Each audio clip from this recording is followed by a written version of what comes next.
Welcome to Step Up Unfiltered. Join me for uncensored conversations with extraordinary individuals tackling life's biggest challenges and bridging the vision. Now, usually we are live on the second and fourth Thursday of every month, so guys, continue to tune in because that is when the show will be on.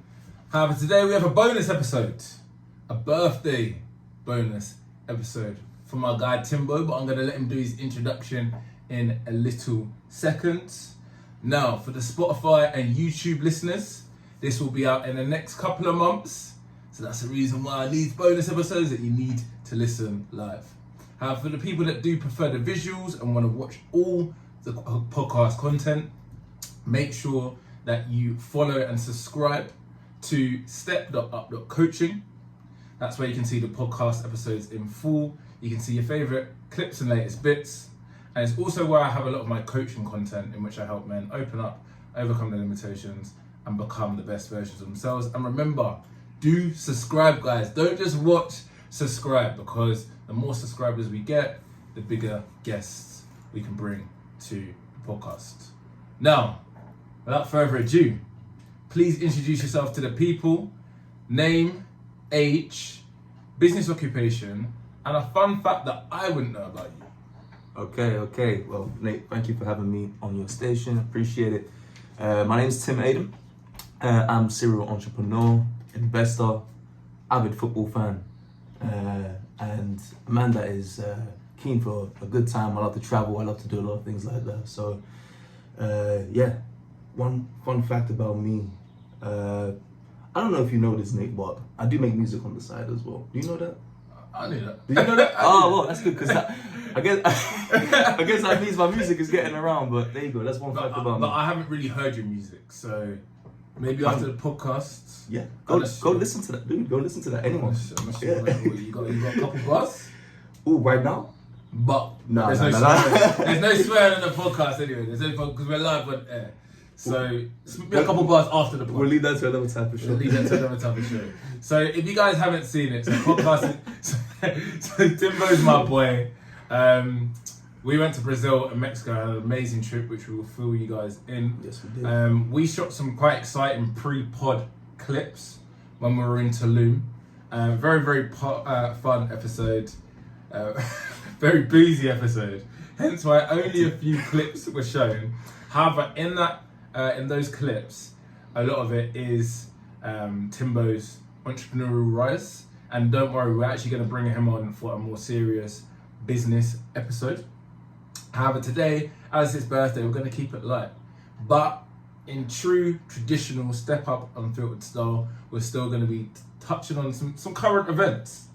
So it's going to be a lot of entertainment, but we are still going to have those hard-hitting, crunchy conversations. Yes.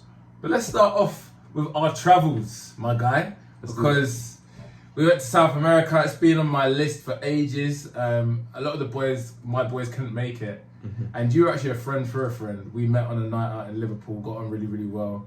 I put it on my Instagram story. I thought I was going to have to go to Brazil alone. Mm-hmm. And you messaged straight away on it and said, can we include Mexico? I said, bro, Mexico's literally been my dream. I want to tick off both. That's it. And we ticked off both. So do you wanna tell the guys how our South American journey began? Yeah, absolutely. I mean, the timing was right. Like you said, you were obviously looking to go, and I was really looking to go somewhere, just travel, new places. Like I said, I love to travel. So yeah, the timing was amazing. Brazil, definitely on my list. Mexico too, so I'm glad we put that in there. But our journey started off in Rio. We went straight to Rio. And you know, the time that we went as well, probably the best time of the year to go, during Carnival. It was like mid-February. And Carnival was amazing. We stayed in a place called Copacabana, was it? Copacabana? Yes. Right by the beach. Oh. This is like the most famous place to stay, right next to Ipanema Beach as well. And also, the best thing that's just amazing about this, guys, is when you go on holiday, you don't want to feel like you're in England. The best thing about Copacabana Beach is you're there, it's good vibes, beachfront, people are in the sea, beautiful people everywhere around you, and you've got the samba music playing at all the little shacks and the huts. You've got literally food straight from the barbie, and every single day means Timbo eating basically steak, chips, rice. That was kind of like a traditional meal out there, wasn't it? No, it was good. Yeah, we have English guys, British people have this reputation apparently abroad where coming over there causing havoc. Well, I think in Brazil it was uncharted lands. You know, they didn't see how we Brits do it, so it was fresh. It was nice, refreshing. No guys wearing Arsenal kits, Chelsea kits. Well, apart from me, of course, but. Yeah, that was a good sign. That was a good sign. Yeah. No football thugs. We did meet actually a guy out there that did get robbed, but he seemed like a bit of a wrong one. However, me and Timbo can quite confidently say there was no sight of danger, and we went to the favelas. I think we blended in pretty well. We blended in. The people loved us. Yeah. Without trying to be cocky, like, we just blended in with the culture so well in many ways, more than one.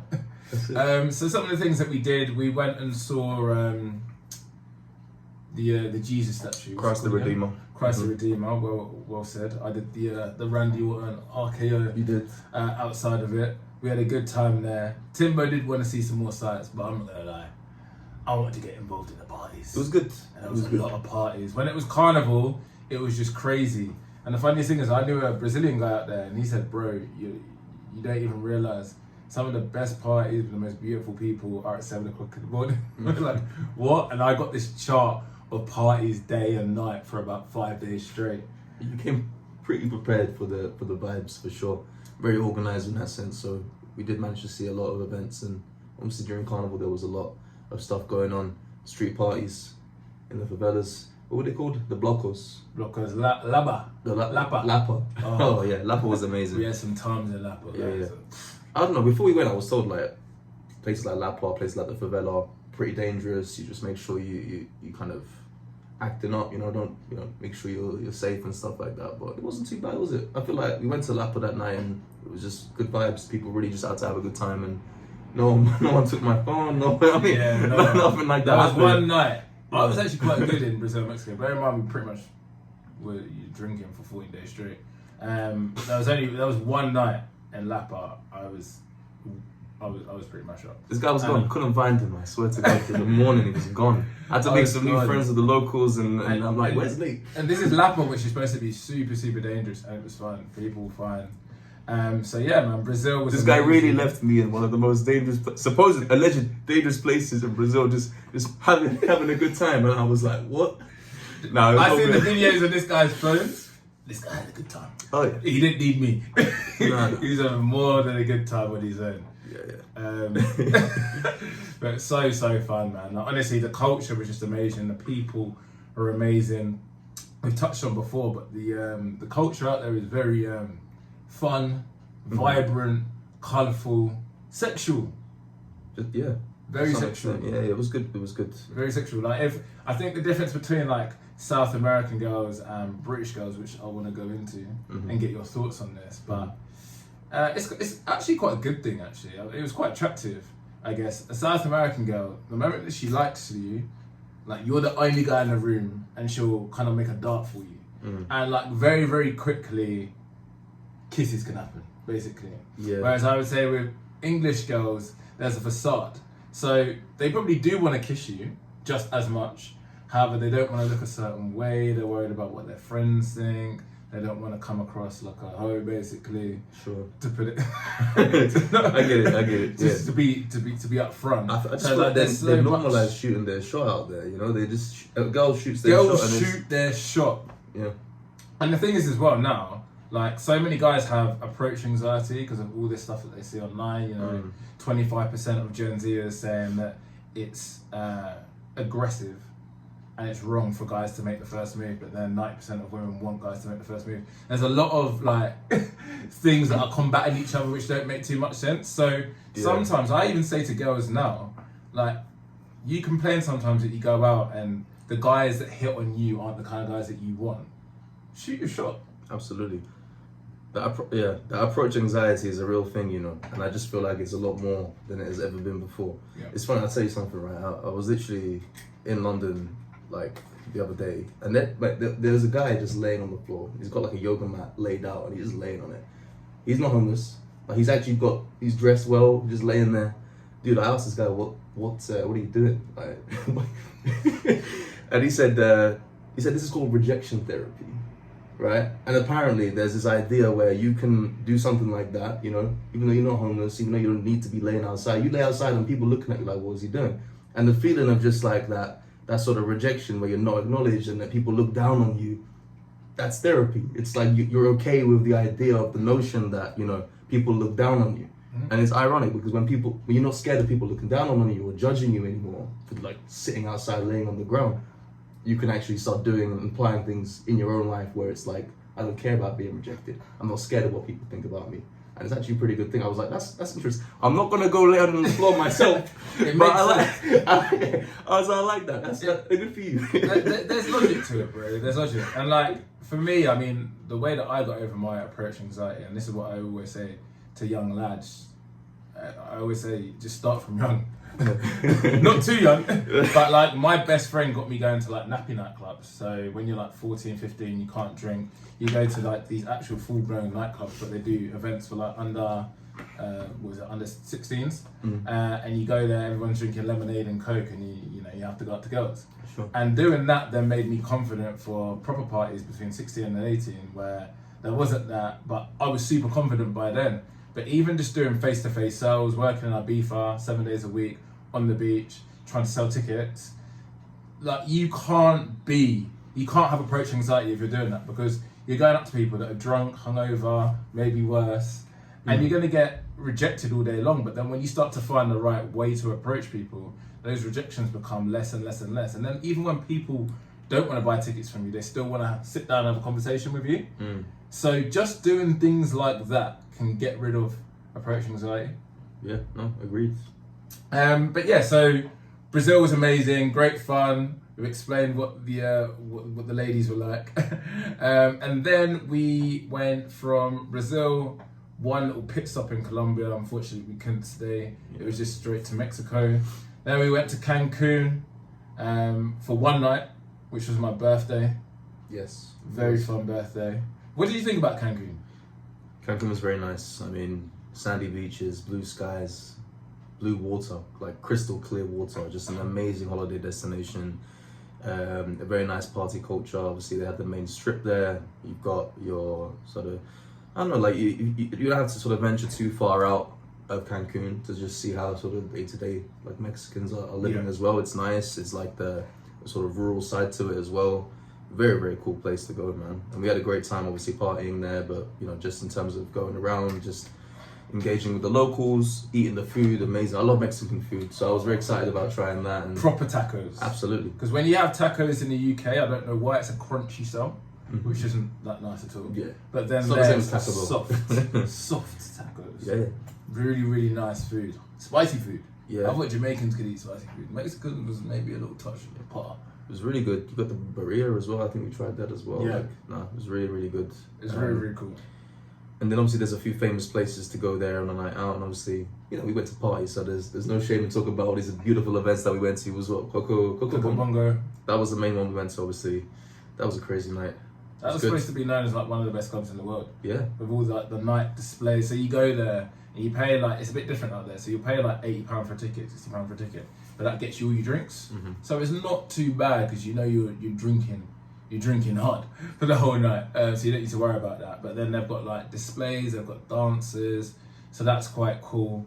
Cocobonga in the day was cool. We're playing beach volleyball, weren't we? Yes. Again, another open bar. Yeah. And they had all the girls shaking her up. Yeah. Doing like wet t-shirt competitions, very American style. I would say that the difference between like Cancun and Tulum was like very classy. It was like the classy side of Ibiza.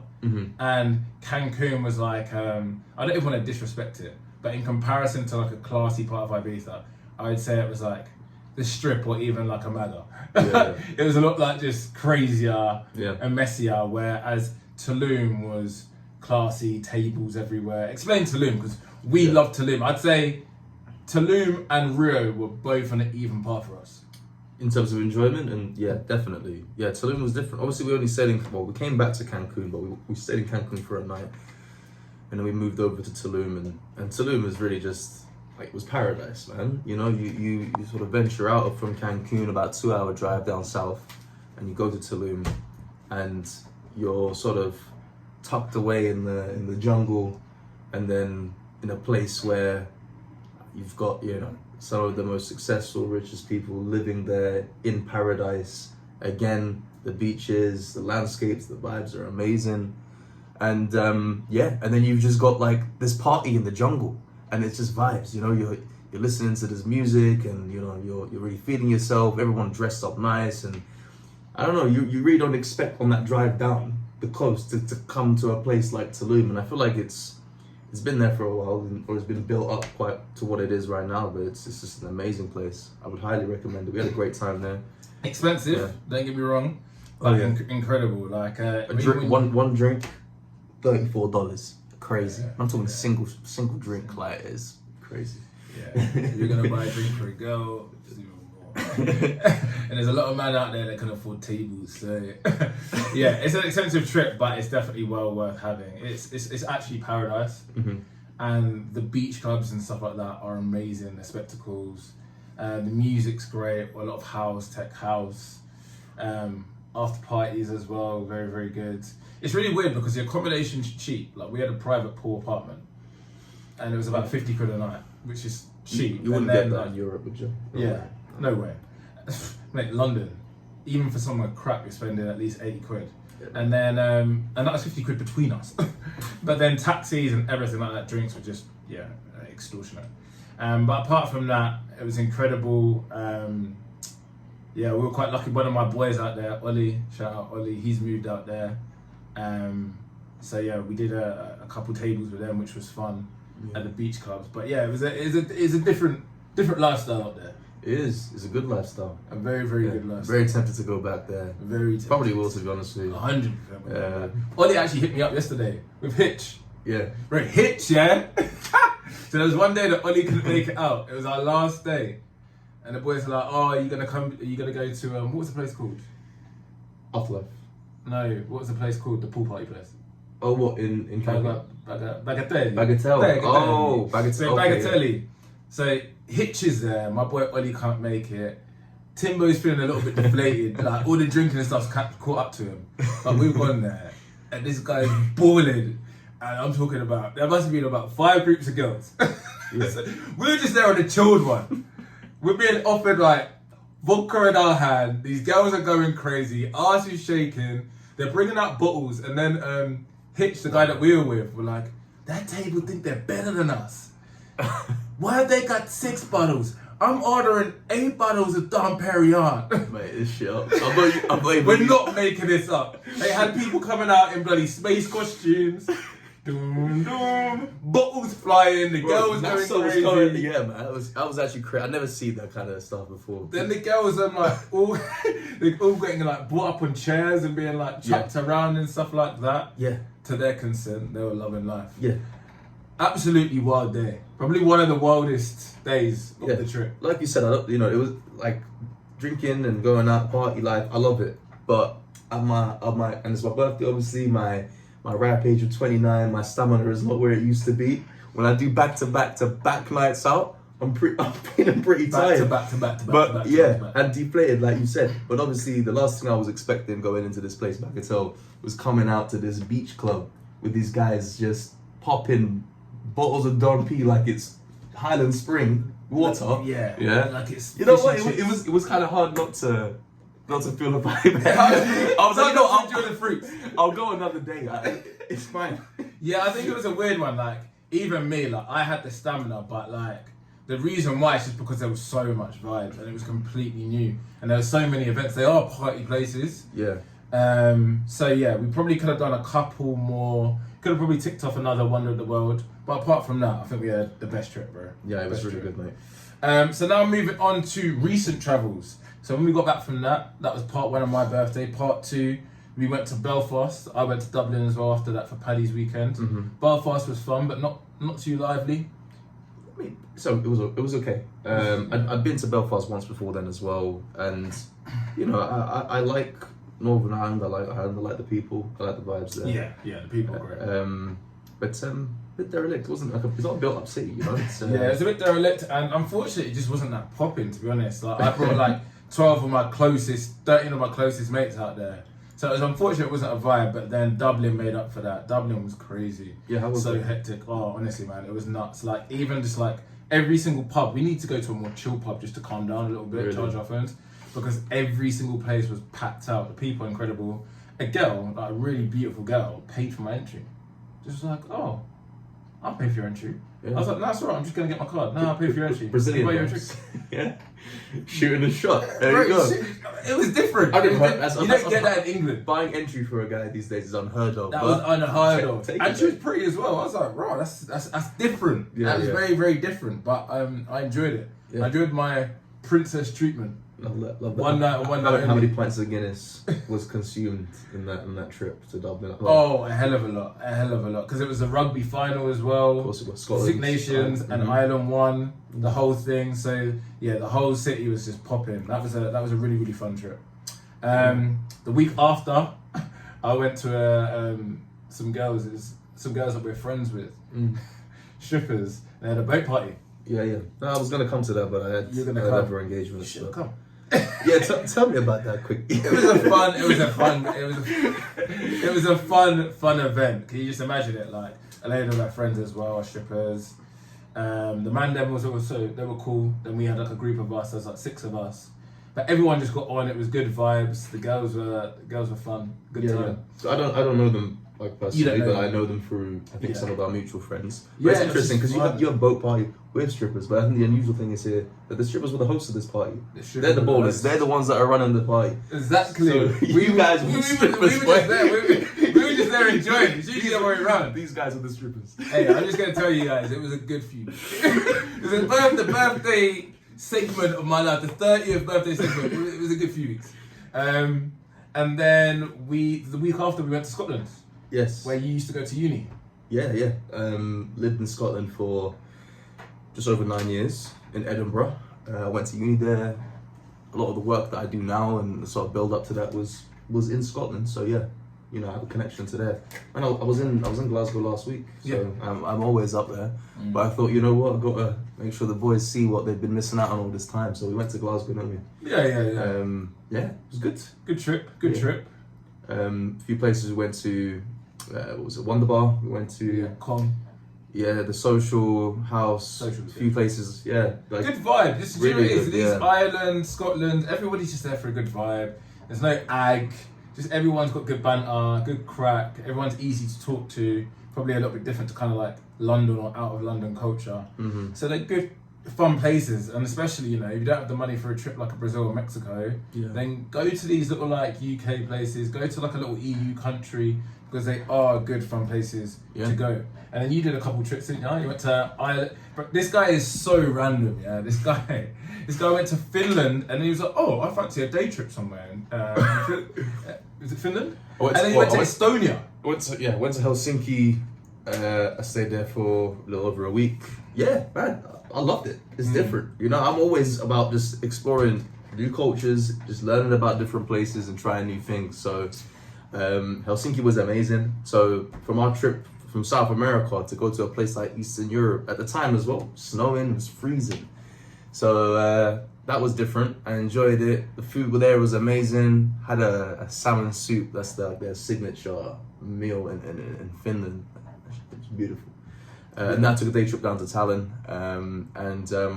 Yeah, guys, I mean, I would never recommend a trip to Tallinn. I mean, I enjoyed it for what it was worth. It looked crap. Let's just It was snowing. The weather was awful. It looked rubbish. Yeah, let's put it this way. I mean, since the Cold War, these guys have not developed too much. There's still bullet holes in the walls. Yeah, I did a bit of shooting out there as well. Did feel like a bit like a Call of Duty map. Okay. So I'd done a bit of exploring there for a day, then came back to Helsinki. I think between the two, I definitely recommend Helsinki. It's actually a very nice city. Okay. Yeah. Interesting.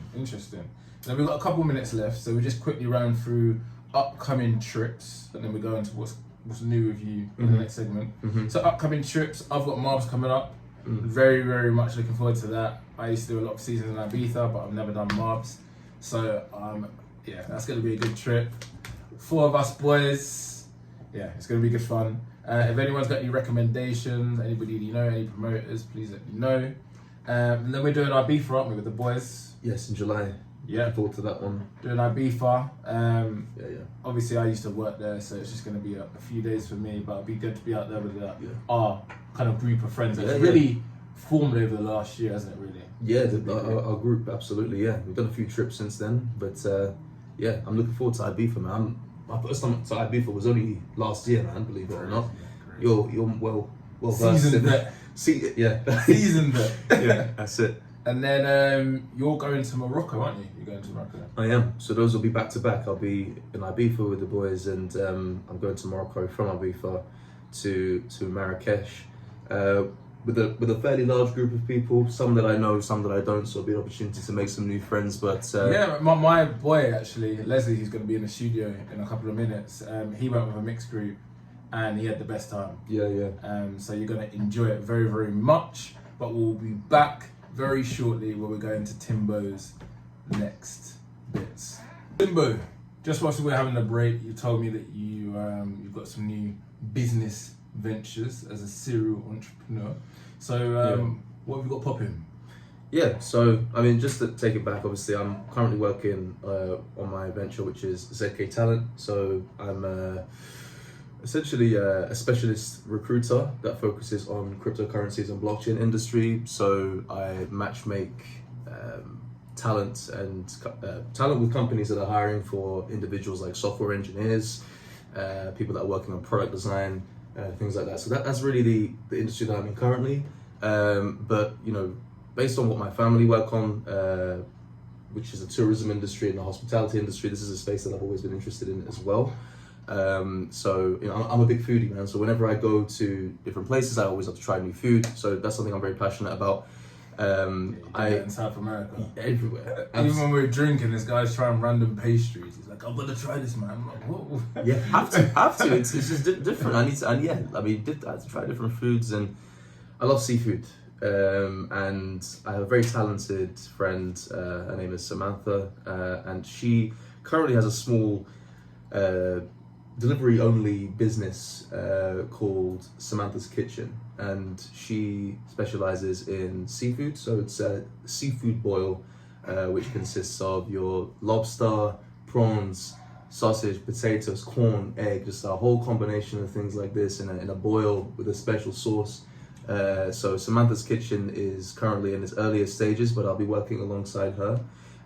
And this is a Scottish-based company, so it's based out of Edinburgh.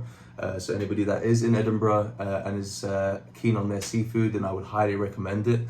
The business will be growing, so very, very soon we will have a commercial place to be able to host people as well, and expand into Glasgow too. So very much looking forward to that, and that is currently underway. Amazing. And I know that you said that it kind of ties into family business through tourism. Yeah. But what made you want to get involved in that? Bear in mind, a lot of the work you've been doing recently is involved in crypto. Yeah, it's interesting. It's a big change. Yeah, I think it's good to diversify. I feel like, it's odd. Before I did recruitment, I was in hospitality already. I mean, before I sort of figured out what I wanted to do between uni and the whole sort of ZK talent recruitment era, I was working as a waiter, I was working as a barman, so I've always sort of been in that space anyway. It's actually recruitment that I found myself in that I didn't really know I was going to go into recruitment. I don't think I've ever heard anybody say, I really wanted to do recruitment. They sort of fell into that industry, and I did as well. And then I sort of capitalized on that to the place where I am now. But now that I'm in a better financial place where I can maybe look at investments and things that actually excite me and I want to engage in it, food and hospitality is one of those things. I think it's a great thing when you have the time and the funds to be able to maybe work on something. You should work on something that interests you. If you're working on something that you really enjoy, then you don't have to work a day in your life. That is, as the saying goes. So for me, hospitality is one of those things, and I love to be in that space where I can work to develop great food, great taste. And I don't work in the kitchen myself per se. I'm not talented. I'm not a talented cook, but at least I can work on the business side of things and have my influence there.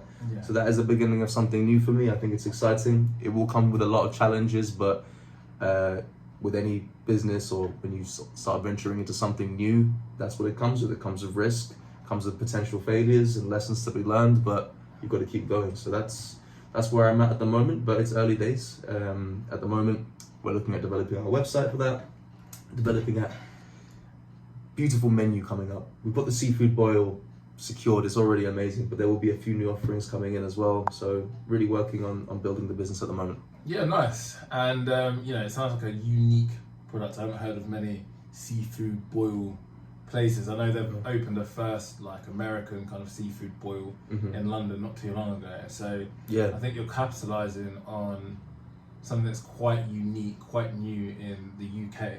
Yeah. So I think it's something that can do really, really well, man. So big up to you. Big up to you. Big up to Samantha's Kitchen. We're doing plugs at the end, so make sure you plug that at the end of the podcast. Yeah, absolutely. Moving on to a complete different subject now. As it is the boy's birthday, we want to do some fun topics. Now, everybody knows about the Kendrick Drake beef, and we're going to be giving you guys a complete breakdown, our opinion on who won, and then I'm going to be asking Timbo just some fun questions around rap beefs in general. Who do you think won, man? It's a good question, and it's very controversial. We'll say who you think won, and then we'll break it down. Okay. Kendrick. Absolutely. For me, it's unmatched. Like, I think both rappers are very, very talented. I listen to Drake all the time, and I listen to Kendrick too. But if we're looking at the face value that these guys came out with diss tracks, went back to back with each other, Kendrick won, man. I think it was pretty clear. I think he cooked them. Okay, so shall we break it down? That's like a seafood boil. Seafood boil. Alright. And the funniest thing is as well is like I was having this chat with like one of my best mates, and he thought that Drake was winning, and he was basically saying, "Oh, you can't go with the public opinion," and I agree with him. I prefer Drake to Kendrick. I don't listen to nowhere near as much Kendrick as Drake, but it was undeniable. My boy Leslie's in the building. What are you saying, man? What's going on? So yeah, I think it's quite undeniable that Kendrick won. I don't really want it to go on any longer. Drake's security's already been shot. I think it was something completely unrelated, but it's not something where I think it could get a little bit messy, because at the end of the day, they've already spoken about each other's kids. You can't go much lower than that. Spoken about wife beating allegations. Spoken about pedophile rings, shall I say. So it has got quite spicy. Yeah. No, and the whole point is not to Me Too each other. Yeah. I mean, let's break it down a little bit. I think, the first song that I heard that initiated this beef was from the Metro Future. Let's break it. Let's go before that. Let's go before that. Okay. So I think it all began years and years ago. Oh wow, you're gonna take it back? Okay. I'm gonna take it back. Okay. So I'm gonna take it back to Control. I think that Control was in 2013. Yeah. And that's where Kendrick came out and he dissed pretty much every popping rapper in the game. Everybody by name. Yeah. But tensions weren't bad at that moment in time. Kendrick did his thing and then he went quiet. Kendrick is known for kind of dropping albums periodically, whereas Drake dropped hits all the time. Yeah. And they did a few songs like Poetic Justice, some really, really good songs. Yeah. But then there was tension that started flying, but it was nothing too malicious. Kendrick wasn't directed directly at him either. I think there was a lot of sneak dissing, mostly from Kendrick to Drake. Drake kind of just brushed it off because Drake was the most popular rapper at the time. And then First Person Shooter. Let's bring it. Let's take it back to them. First Person Shooter was on Drake's album. J. Cole. They did a couple songs together. But on First Person Shooter, J. Cole brings up the big three, Kendrick, Aubrey, and me. Yeah. And Drake doesn't really acknowledge Kendrick in that. And that's where we come through to what you're saying, like that on the Metro Boomin Future song, where he makes it undeniable that he's the number one. Forget the top three, it's Big Me. Yeah. So go from there. Yeah. And it obviously wasn't just Kendrick that was this and Drake. It was Future and Metro at the same time as well. The whole album kind of felt like it was directed towards him to some extent. But yeah, if I was Drake, I'd be triggered at that moment, and it wouldn't surprise me as he did to sort of slap back at that. And yeah, I think so we'll have to go through the names of these diss tracks again, just to remind me. I know we had Euphoria come out shortly after. So I'm gonna bring it back. I liked Euphoria. I think that was a good one. I'll bring it back. So like that happened. Everyone got gassed. Yeah. Like that, I believe, went to number one. Mm-hmm. So a lot of that went to number one. It blew up everywhere. Everyone was gassed about the song. As you quite rightly mentioned, Future and Metro made a kind of like, it felt like a diss album to Drake. Yeah.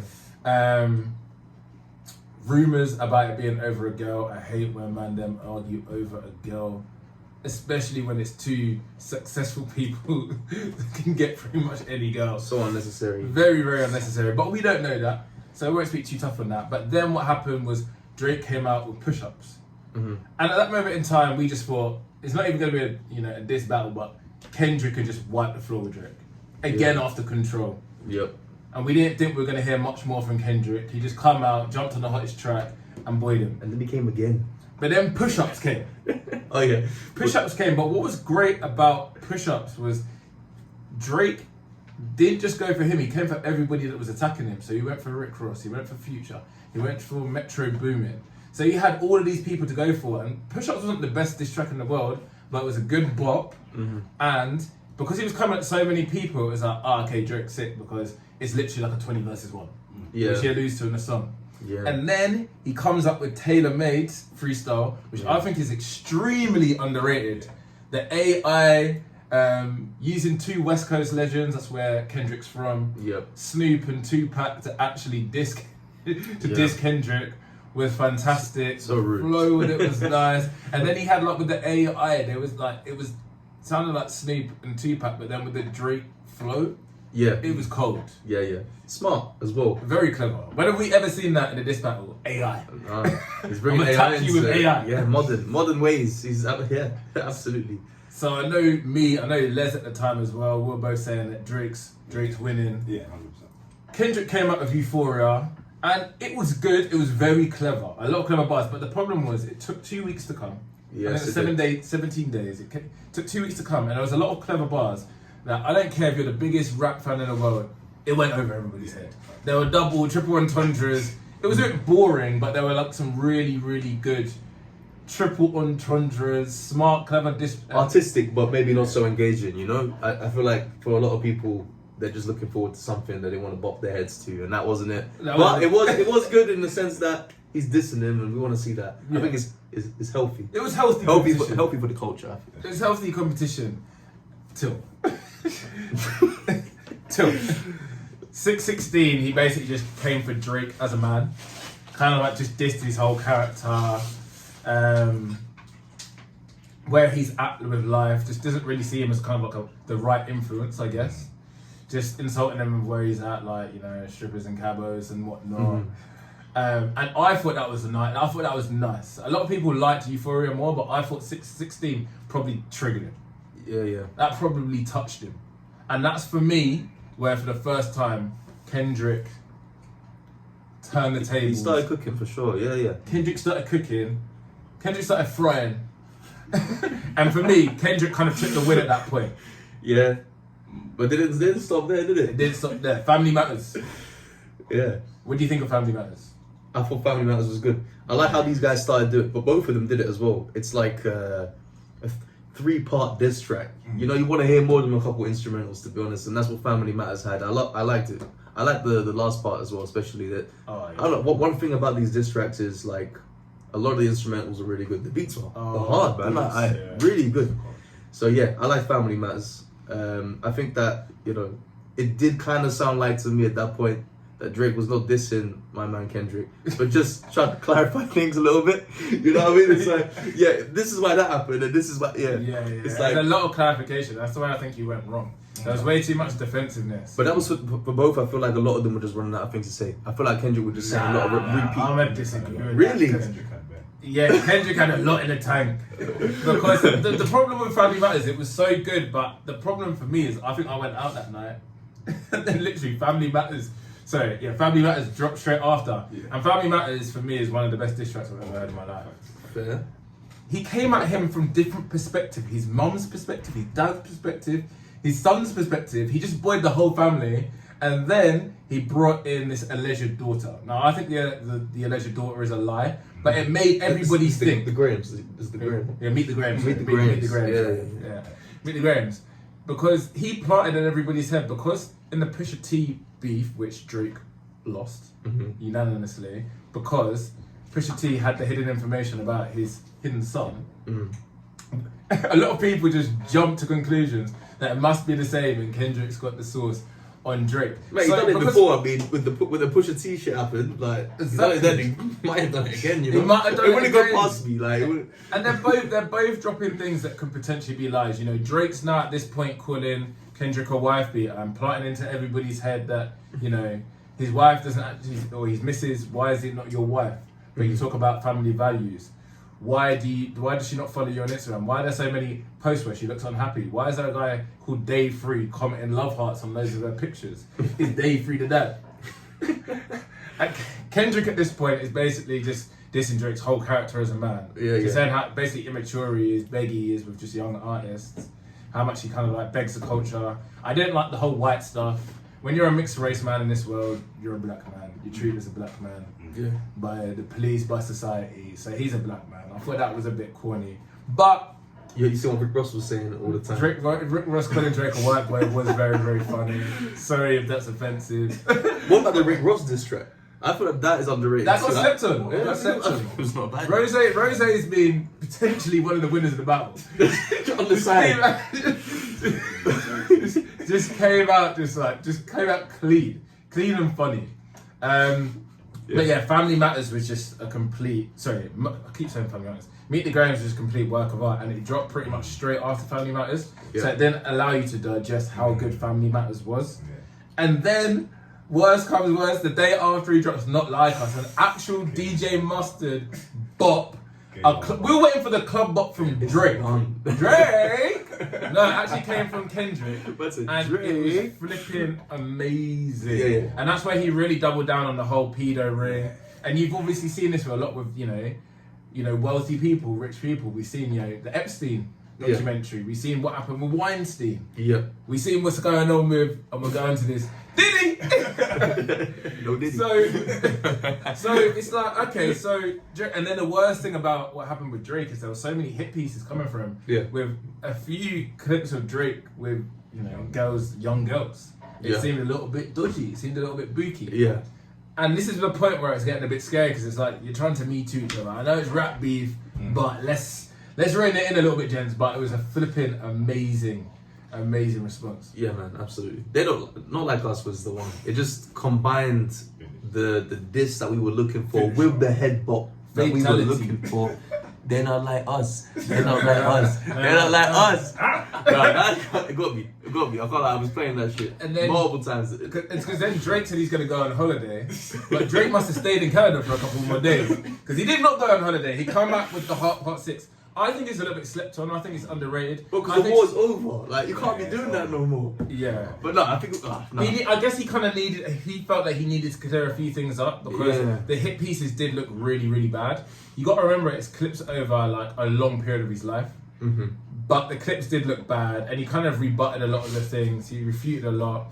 And he put kind of the onus back on Kendrick. But the Heart Part 6 was nowhere near enough to beat Meet the Grahams and Not Like Us. That's where Kendrick just took the beef to a whole nother level. Yep. And there's not really much more to say. Drake came with the last. It's not better than what Kendrick said.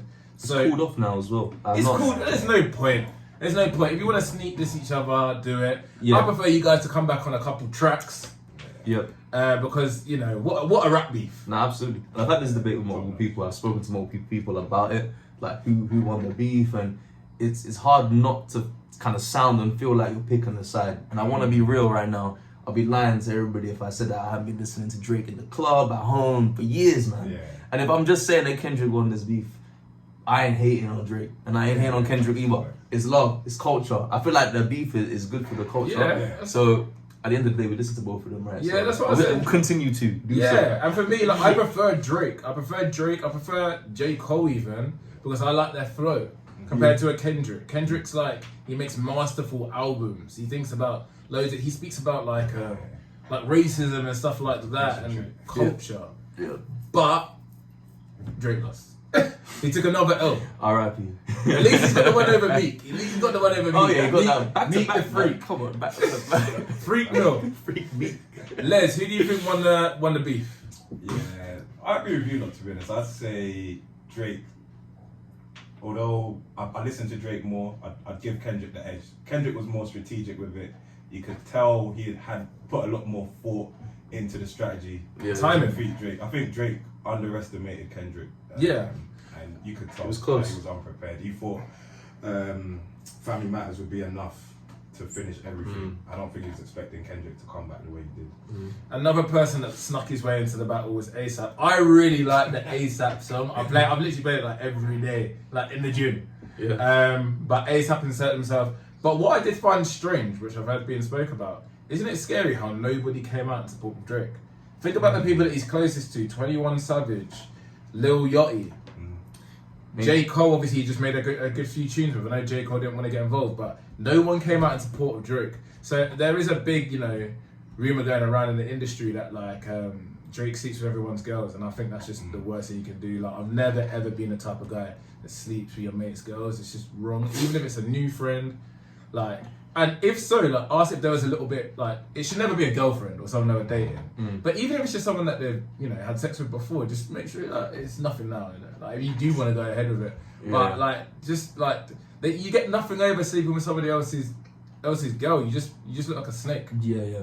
I mean, it's not the best way. I mean, that's kind of what Drake has done a lot in the past as well, especially with Kanye and stuff as well. You start attacking a man's woman, it's not ideal. It's breaking the rules a little bit. People lose their life over a woman. Kanye, I mean, nah.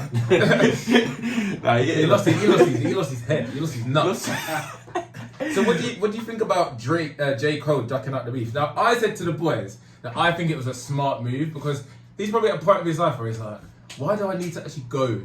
Why do I need to get myself in a rap beef? I'm already in the top 3. Everybody knows how good I am. I've got my own festival. I thought it was quite a noble move, and all the boys took the mick at me for saying that. Yeah. But the worst that this beef has gone on, J. Cole could have been me too. He's probably like, yo, I had a couple things I need to keep hidden, so I don't want to get involved. It's looking like a smarter decision, but what do you think? Do you think that ruined his legacy? I mean, the whole putting out a diss track and deleting it, absolutely. That was poor. This is like sending a DM to a babe and unsending that shit. It's like that. It's like you're not gonna get no credibility if you do something like that. That was embarrassing. But he should have kept the diss. I don't blame him for bowing out the beef, but he could have kept the diss song and still bowed out the beef. Yeah.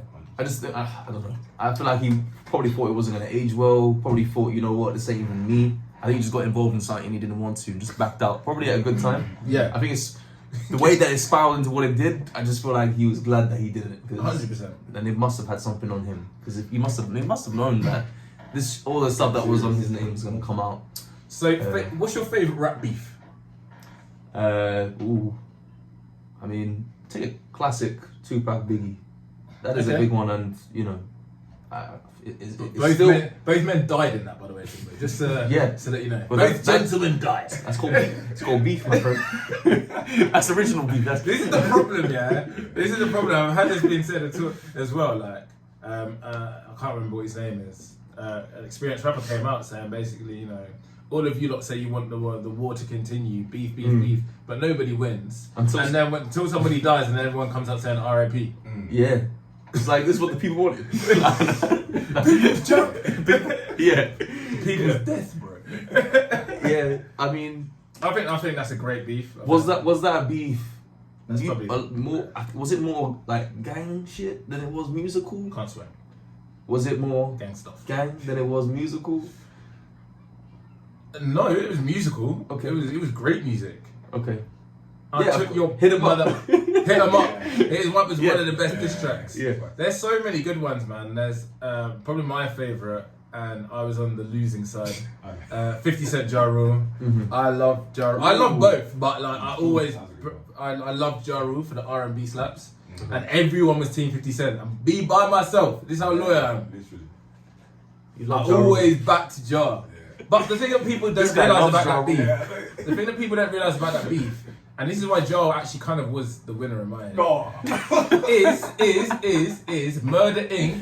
had a Fed trial at the time, and they're one of the only people, because the Feds have like a 99% success rate, they're one of the only people that managed to avoid being put down by the Feds. Yeah. So big up Murder Inc., big up Ja. He couldn't go around and say expletive lyrics, with 50 Cent. That's why he had to duck out the beef. It wasn't because he was scared of 50. But 50 was on a next level rise, and 50's become the man that he is. It was a great beef, but some great clapback. 50's a troll, man. He's not even. He's Hail Mary. Top tier. But, I mean, imagine being Ja Rule and having Busta Rhymes, DMX, 50 Cent, and Eminem coming at you at the same time. Like it's impossible. It's impossible. It's a 4-pronged attack. No one's going to survive that. So I think he did well, and Ja Rule's got a good relationship with his son. Just saying. But that was a great beef. The 50 Cent in the game. That's a good one, actually. Yeah. Nas, Jay-Z. Yeah. Yes. Eth is probably my favourite diss track of all time. So there's been some very. What was very Jay-Z's clapback to that one? I can't remember. Takeover. Yeah, It is, but yeah, it Takeover. came a little bit after. But everybody thinks that Nas won that bit. But obviously Jay-Z's a more successful person. But yeah, there's been some good rap beefs. But I think that's got to be up there, man. Yeah. Where do you rank it? What, with the Ja Rule beef? Well, with those with the beefs Drake- that I just said. Those I beefs. think Drake Kendrick beef. For me personally, I'd say it's other than the other one I said, like Tupac Big, it's gonna be up there for me, man. Timbo's like, I need death for a full blown beef. I need death. I mean, yeah, if you're willing to die for this, then you're probably gonna get the number 1 spot for me. But I think other than that, I feel like given that these are two people that I've really listened to my whole life, just seeing it battle it out, it's gotta be up there, man. Yeah, It's gonna be top 2 for me for sure. Yeah, I think maybe third. Yeah. Under the Jay-Z, Nas. Yeah, second. Jay-Z Nas was good as well. But It's silver medal. We got 1 minute left. Should we just do a quick run over with Diddy? yeah, that's crazy, man. I mean, I think when we all saw the Cassie case, I think it was so clear. Yeah. There was so much evidence. There was so much in what she said that we believe that was all true. Yeah.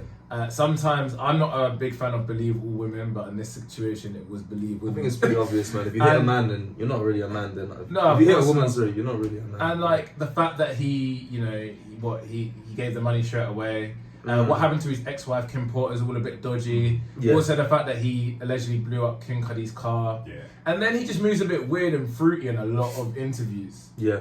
Just call me daddy. He's Yeah. always been a bit odd. Yeah. There was a So it's special no place for surprise. him next to what's his name, R. Kelly. Wait, Yeah, he's surviving getting his R. seat Kelly. warmed up for him. Yeah, surviving Diddy, man. Surviving Diddy's coming up, and it's gonna be a great watch, but it's gonna be scary. But the way that he hit her and abused her in that video was disgusting, man. Yeah, no. I don't know how you could be driven to do that. How annoyed or angry you are. It's unbelievable, honestly. In the towel as well, it's crazy. Crazy, In the towel as well. crazy. You're really doing this. Damn. We'll be back after the next ad break. So sticking on the theme of current events, Baby Reindeer. Yes. Baby Reindeer. I mean, what a series. I mean, I got told by a girl, like, definitely watch it. No, she was like, maybe you should watch it, maybe you should. I'm just gonna give you a little. Have you watched it, yeah? I've watched it. You watched it, okay. So I got told, maybe watch it, maybe there's gonna be a couple scenes that you're gonna find weird. Okay. Then the boys told me there's a couple scenes that are mad. But there was so much hype and chat about it. Yeah. And I'd already watched the first episode, I thought it was quite interesting. Yeah. So I watched it, and just what a very interesting, very well acted, but there's a lot of questions to be asked. Yeah. I think to just start things off, it's worthwhile noting that the main actor for this series is the victim of all the He's things the that are victim. happening, and he's actually decided to be the actor, and Which it's is extremely crazy. weird to me. Yeah, man. And all the stuff that happens to him is sort of like a series of events of him just doing one nice gesture, offering a woman in a pub a free cup of tea, and going through all that shit. My bad. I am never offering anybody tea ever for free. It's not. I'm not taking that risk. And that's why you don't buy a girl a free drink. Yeah. I'm joking. Because that's what it could lead to, guys. Be careful. Isn't it? No. You could have a stalker on your hands. Yeah, you never know. Yeah, but that's how it all started. And I mean, I guess even going back before that, he was kind of somebody that suffered a few problems, didn't he? Yeah. He was a straight male, supposedly. Yeah.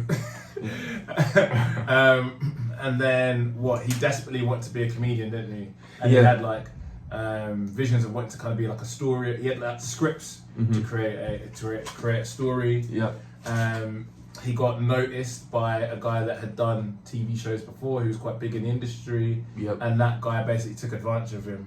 Yeah. And they took a lot of drugs together, heavy drinking, drugs, and he was fully on board with all of that. But then the guy ended up sexually abusing him. Yeah. And then the thing is that he kept going back and back and back because in his head, the dream for success in that industry was more than all the horrible things that were happening to him. Yeah, man, this is a real life topic, and I think a lot of the things that were covered in Baby Reindeer are real life situations. It's not like it's just happened in a show. It actually happens in real life all the time. What you just said, like the whole notion that people will do anything for a peak of fame is a real thing. Like, people are literally doing that, man. They'll do anything to just have this opportunity, even though there isn't a real opportunity there. It's crazy to me, and it can lead to stuff like major drug abuse or just doing whatever anybody says, or even things like sexual abuse. It's gonna happen. It happens. Like, it happens a lot more than I think people think. I think people are just maybe too scared to put the label on it that it's happening. Yeah, because they don't want to ruin their opportunities, right? And like DJ Academics even said, it happens to, I think, was it Adam 22? So it happens to a lot of like female rap artists in the industry. Yeah. You've got all these female rappers, I know this is going to sound bad, that actually have no talent. They look good. They can kind of rap to a beat a little bit, but they look good, they twerk. And these are guys that aren't known, right? Sure, yeah. And they'll obviously they'll have loads of like studio executives that just want to sleep with them. Yeah. So they'll say, I hope you become a rapper, I hope you become a rapper. Yeah. Quick while they're just trying to sleep with them, and kick to the curb basically. Yeah, yeah. So a lot of that's happening, but then I guess my opinion's kind of softened because maybe not the nicest opinion, but Step Up Unfiltered is all about keeping it real. Is I always kind of was like, well, unless they are forcing you, then that's your decision. And I do believe in everybody being accountable. Yeah. As long as you're not being forced. Not Baby Reindeer is a completely different kettle of fish. But I'm saying, like, not the Epstein, the Weinstein, where he was saying, yeah, well, to have this role, you've got to sleep with me. That's your decision. Yeah. And you should say no, but then that person is still abusing their power. But in Baby Reindeer, he takes it to a whole nother level because he was drugging them up and abusing them. Yeah. Yeah. But yeah, I mean, let's face the fact that no one can actually force you to do any of those things. No one can force drugs down you. Yeah, so that's also one case as well. Yeah. But the reality is, like, it's only bad when you are made a false promise, and that this whole idea of putting you on, the whole idea that your promised fame is not going to happen. That is pretty bad. That is a lie. A lie that certain people will use. To get what they want. To play devil's advocate though, you told me in Mexico that you worked for a company for free, right? And you did it all with the hopes of being in the company, but they didn't offer you a position and you felt a bit slighted for that and you saw that as a setback, and then that helped you become, help you get your comeback. Sure. So technically, did the same thing just not happen to you? No, because I'm trying to say that people should be more accountable. Like, if you're willingly going to sleep with someone for a position, I got shafted, but literally, not physically. And I've done the same. I've took like a crap. I remember I said this on a podcast. I said this on Just Pearly Things. Name drop. I said this in Just Pearly Things. I was like, because they were like, oh, Mia Khalifa was only a young, vulnerable girl when she got involved in porn. I was like, that is a crap excuse. I took a job straight out of uni. I was a young, vulnerable man. And it was like for 16.5 grand. And I was qualified to earn a job that was like 20 to at least 25 grand straight after uni. I took it, and it was a stupid decision. And it was a crap job, and I absolutely hated it. Did I get shafted? Yes. Yeah. But that was my bad. I'm not going to be angry at the world, tell the world how to think.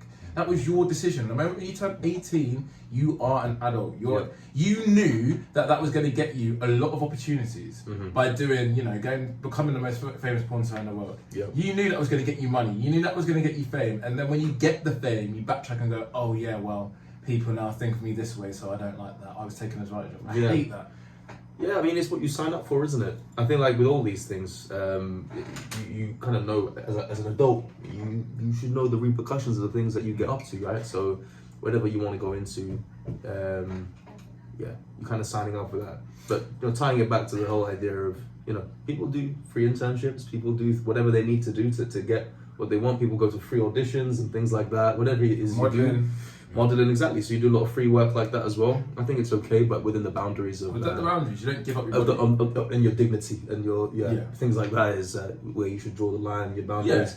Yeah. And I think even on the show, it was very evident that he was a bit weird when he was like shoving him into a toilet to do drugs and whatnot. Yeah. So he had the warning signs there, but obviously what happened to him was absolutely disgusting. Yeah.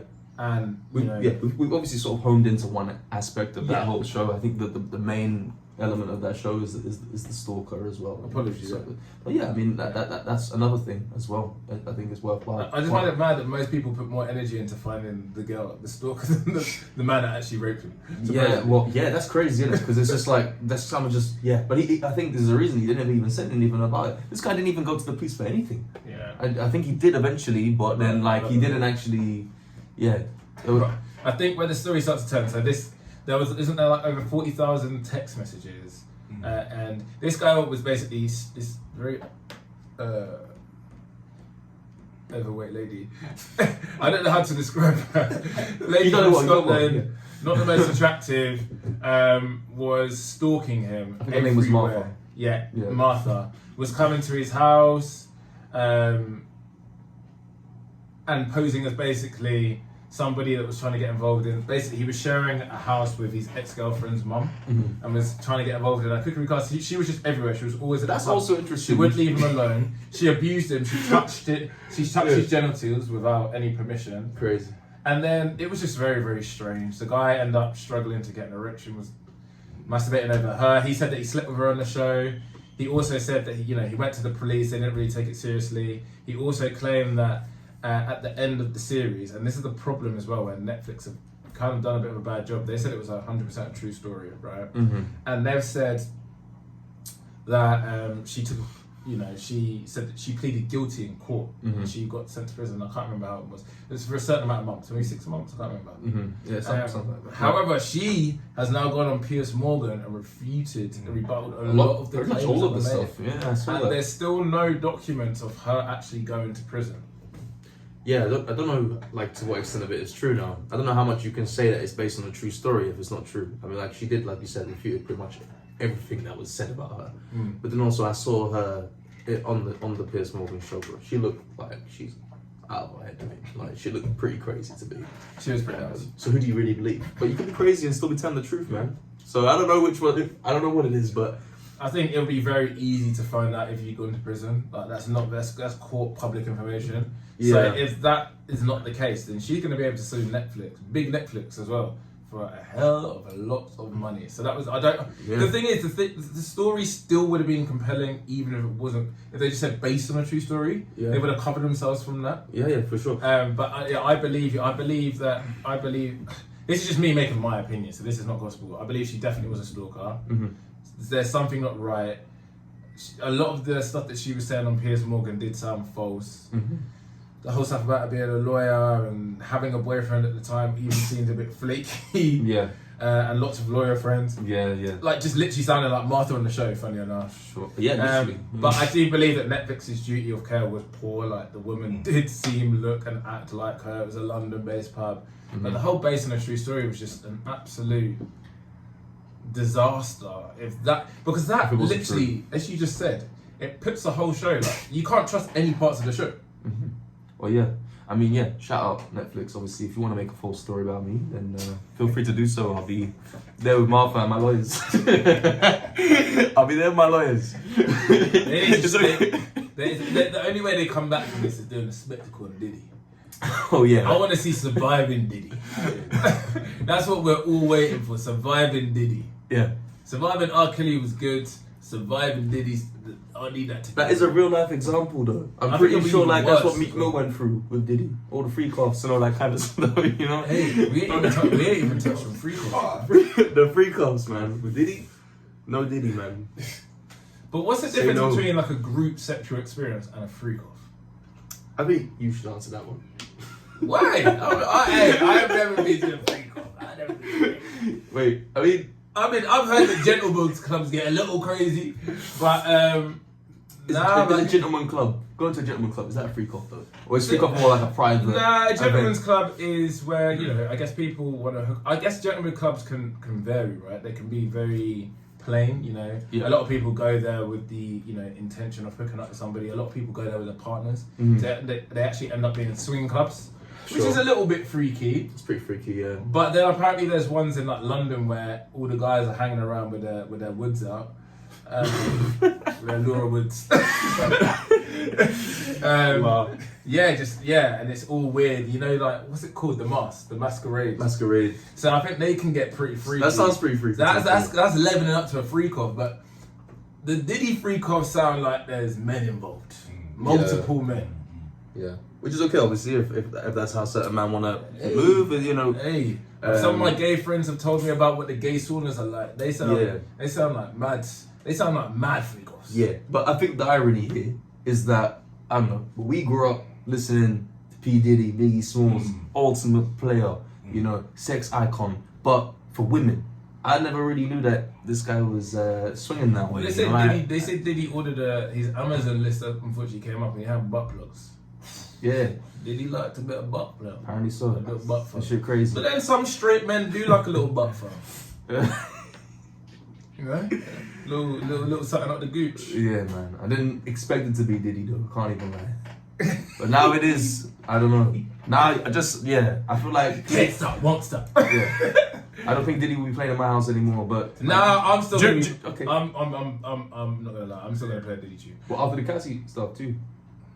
What? So you've never played an R. Kelly tune? I don't play him anymore. Really? Actually, no. See, like for me, it doesn't matter if this was a man, a woman. It doesn't matter. I can separate the person from the music.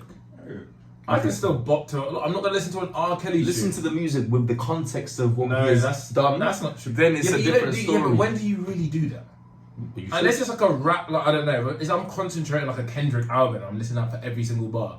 You literally listen to music just to flow, vibe. I'm not looking for every single word that they're saying. So you're telling me if, example, R. Kelly, all of this stuff that he is serenading was about like an underage girl, you still listen to that? Or are you just saying, oh, I'll take it out of that context, I'll put it into my own context, which is actually about a woman of age? Yeah, well, obviously I'm not. But obviously you're not thinking about him singing about a girl that's underage. That's what he was. Maybe that's what he was doing. I think he was maybe doing it on a couple tracks. He wasn't doing it for his whole catalogue. Perhaps. Let's not overdo it.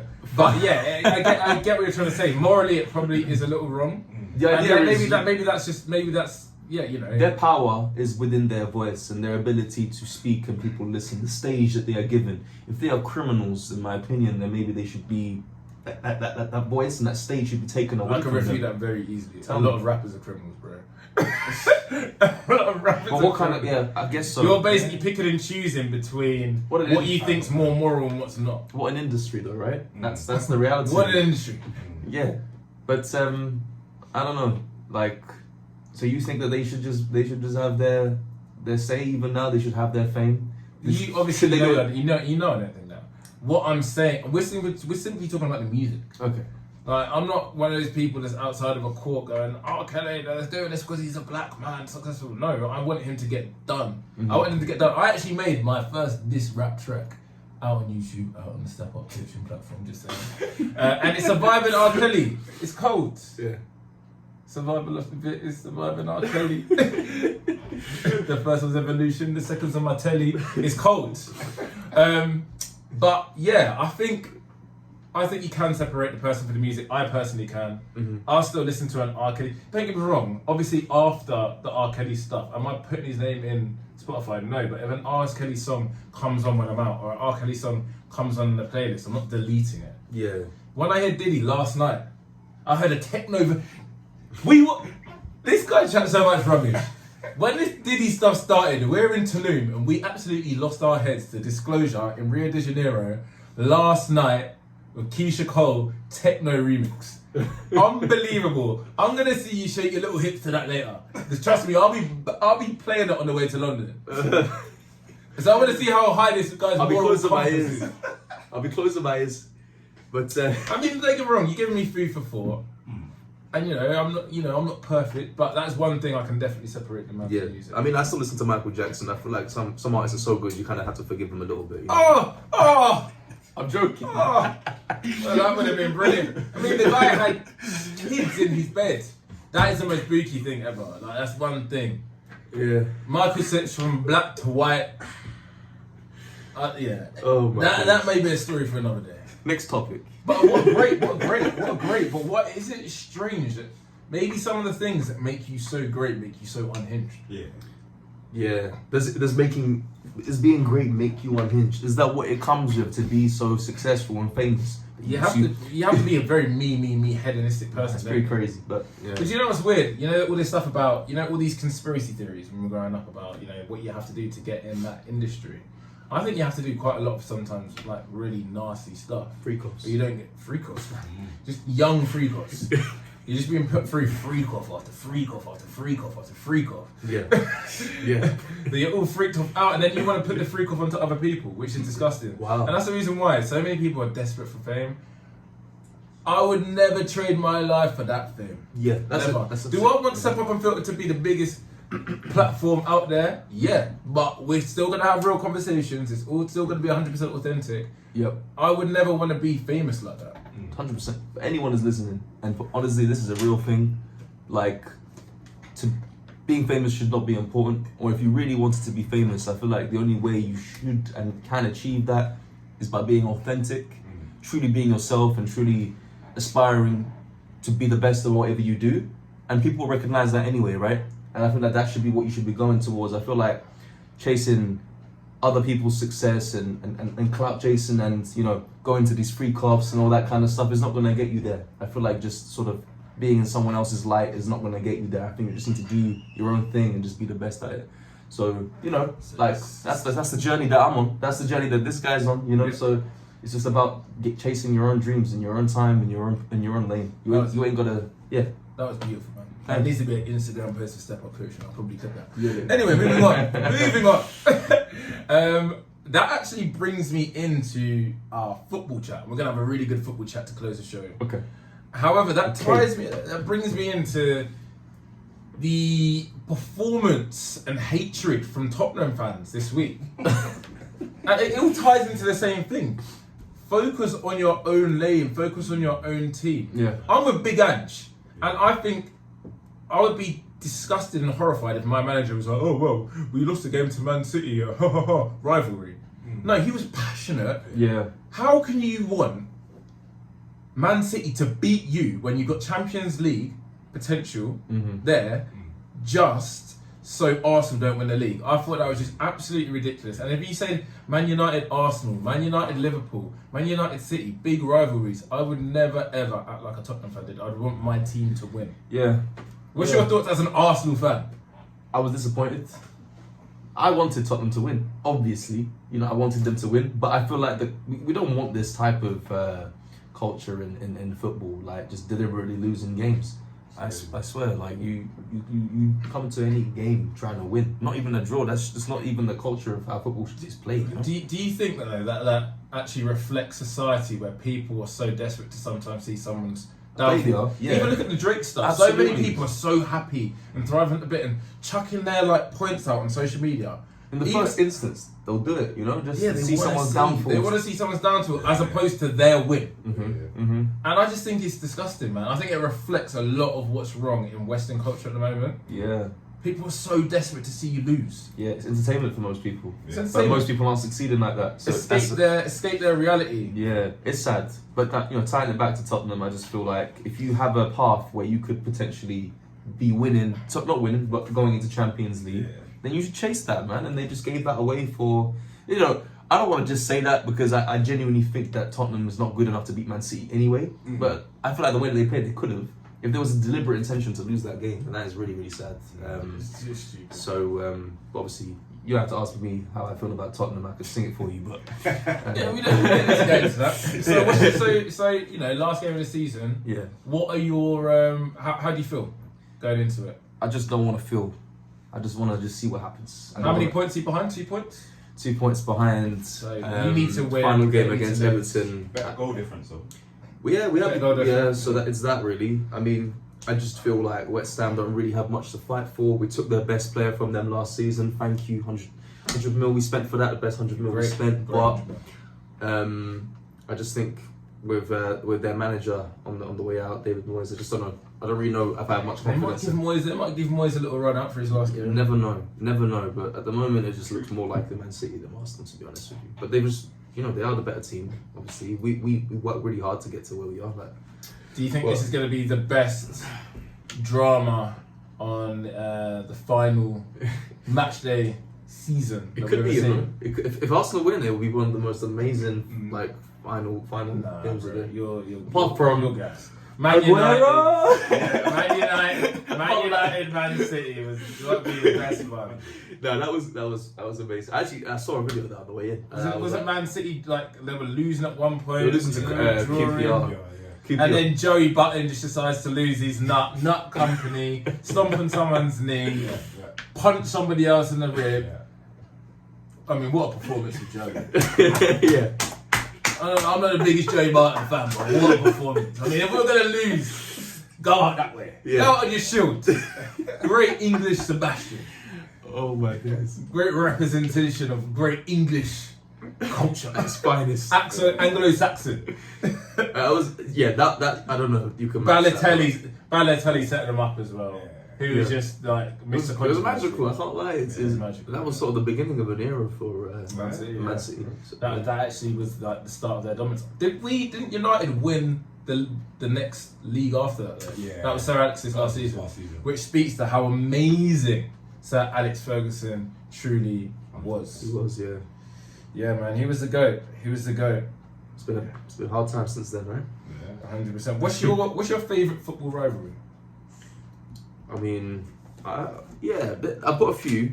So I have a Turkish background, as you know, and the biggest rivalry there is Great answer. Galatasaray Fenerbahce. Woo! Huge rivalry. Flares. Huge, and you know something about that is, and you know if you ever are in Turkey, you're like actually that derby is on Sunday as well. Ooh. So it's definitely worth a watch. Flick that on the channel.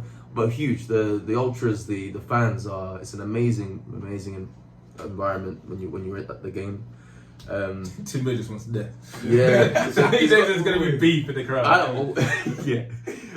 Other than that, it's got to be El Clasico, man. Yeah. Barca. I just go for foreign answers. I'm going like a good old English. Oh, you want an old Sebastian. English? Oh, okay. Well, For me, it's got to be United, Arsenal. That's just what I grew up around. I like that too. All my friends were Arsenal. it's a good one. It's a good one. Yeah. It's a great one. It was always fiery. Keown always getting a bit mouthy. Yeah. Van Nistelrooy missing the penalty. Yeah. There's been some big events. Yeah. Some big Vieira over the versus years. Keane. Yeah, King Goats. versus Vieira's. Yeah. Goats. Arsenal's got quite a good few rivalries as well. Got Tottenham, obviously North London. Got the Man U. We've got 3 now. Yeah. Arsenal, still I'd say. Yeah. And we got Leeds. Really enough. Yeah. Is that Kind of from old school, Yeah. not anymore. City, Liverpool in terms of silverware.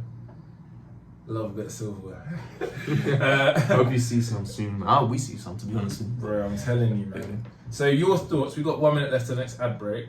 I want to quickly get this question out there. Mm-hmm. Ten Hag in or Ten Hag out if you're a United fan? He should be out, man. But you should give him a chance, maybe one more season. Yeah. Do you know what I'm of the opinion of? I don't think he's the best. He'll do. He'll do.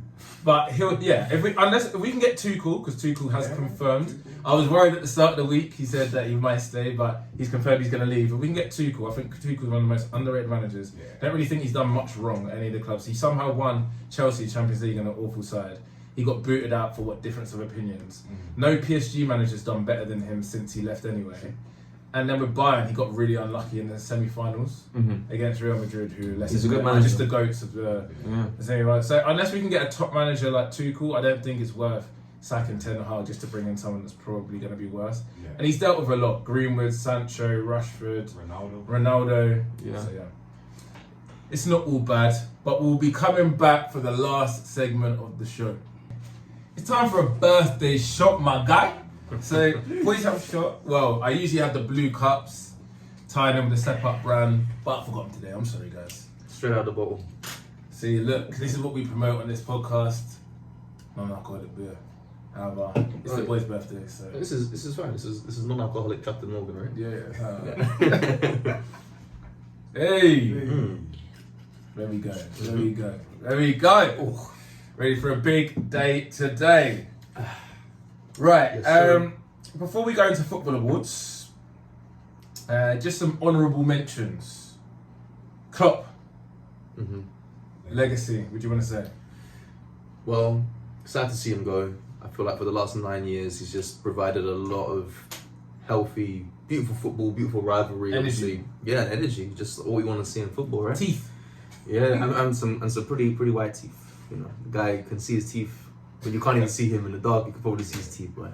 But he's really a good manager, and yeah, all the best to him.